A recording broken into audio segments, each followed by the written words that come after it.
কখনো কি শুনেছেন টিউবওয়েলের পাইপ থেকে পানি নয় বরং আগুন জ্বলে উঠছে? নেত্রকোনার এক গ্রামে ঘটেছে এমনই অবিশ্বাস্য ঘটনা। শান্ত গ্রাম, সবুজ ক্ষেত, আর হঠাৎই টিউবওয়েলের মুখে দাও দাও আগুন। দৃশ্যটা যেন বাস্তবের চেয়ে সিনেমারই কোনো দৃশ্য। প্রায় ৫ বছর আগে বসানো হয়েছিল ২৬০ ফুট গভীর একটি নলকূপ। সম্প্রতি সেই টিউবওয়েল খুলে ফেলার পর ভেতর থেকে বের হতে থাকে গ্যাস। কৌতূহলবশত আগুন ধরানো হলে মুহূর্তেই জ্বলে ওঠে শিখা। জ্বলন্ত টিউবওয়েল যেন পুরো গ্রাম থমকে দেয়। বাড়ির মালিক আবুল কাশেম বহুদিন ধরে টিউবওয়েলের ভেতরে অদ্ভুত আওয়াজ শুনেছিলেন। শেষমেশ সাহস করে তিনি সেটি খুলে ফেলেন, আর তখনই বেরিয়ে আসে রহস্যময় গ্যাস।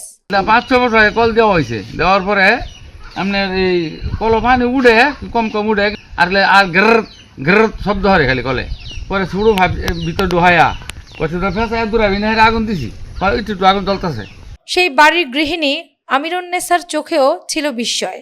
তিনি জানালেন, প্রথমে আগুন দেখে বিশ্বাসই করতে পারেননি। পরে সেই আগুনেই ২ দিন রান্না করেছেন তারা। তবে এখন শিখা নিভিয়ে রেখেছেন।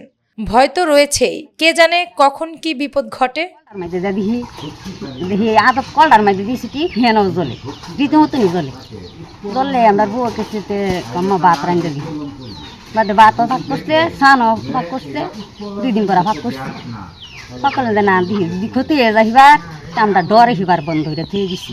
খবর ছড়িয়ে পড়তেই চারদিক থেকে মানুষ ভিড় জমাতে শুরু করলো। কেউ বিস্ময়ে তাকিয়ে রইল, কেউ আবার মোবাইলে ছবি তুলল। তাদের অনেকেই বলছিলেন জীবনে প্রথমবার এরকম এক অদ্ভুত দৃশ্য চোখে দেখছেন। সাবেক ইউপি সদস্য মোজাম্মেল হক জানান, এ ধরনের ঘটনা আগে অন্য জায়গাতে হয়েছে। তার মতে এই উৎস নিয়ে পরীক্ষা নিরীক্ষা করা দরকার। আসলে আমরা এলাকায় আরো অন্যান্য জায়গায় ওই রংসাতি ইউনিয়ন পরিষদের পিছনেও কিছু জায়গা আছে যে ওইখানে দেখা যায় পানির উপরে গ্যাস ভাসতেছে, বলকুটে মাটির নিচ থেকে, এরকমও দেখা যায়। তো হয়তো সরকারিভাবে এখানে খোঁজ খবর নিলে বা অনুসন্ধান করলে কোনো খনিজ সম্পদ গ্যাস পাওয়া যাইলে যাইতেও পারে। এদিকে স্থানীয় প্রশাসনও বিষয়টি নিয়ে হেলাফেলা করছে না। উপজেলা নির্বাহী কর্মকর্তা ফাইজুল ওয়াসিমানাহাত জানিয়েছেন, ইতোমধ্যেই ফায়ার সার্ভিস ঘটনাস্থলে গিয়েছিল।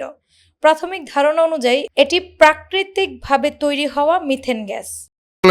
দেখলাম বলতে মনে হয় আমার জীবনে ওটা দেখি নাই যে কল থেকে আগুন বারো। এই আজকে মনে করুন ৩ দিন ধরে দেখলাম যে আইসি শুনতাছি লোকের মুখে যে আগুন কল থেকে বারো, যে বারো এটা খালি শুনলামই। পরে আইসি আয়া দেখি মেজদা খোঁচা দিলে আগুন ধরে, এই ফোনটি দেখছি আমরা, আর দেখি না।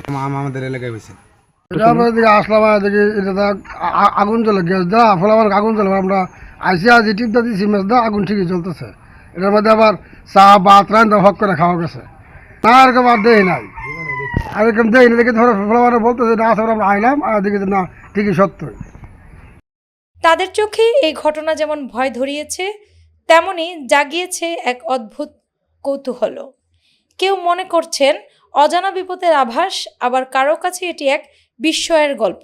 শেষমেশ বিশেষজ্ঞরা বলেছেন, যত দ্রুত সম্ভব এর সমাধান বের করা দরকার, কারণ আগুনের এই রহস্যের ভেতরে লুকিয়ে থাকতে পারে বড় বিপদের ঝুঁকি। অ্যানি আক্তার, বাংলা বাজার পত্রিকা।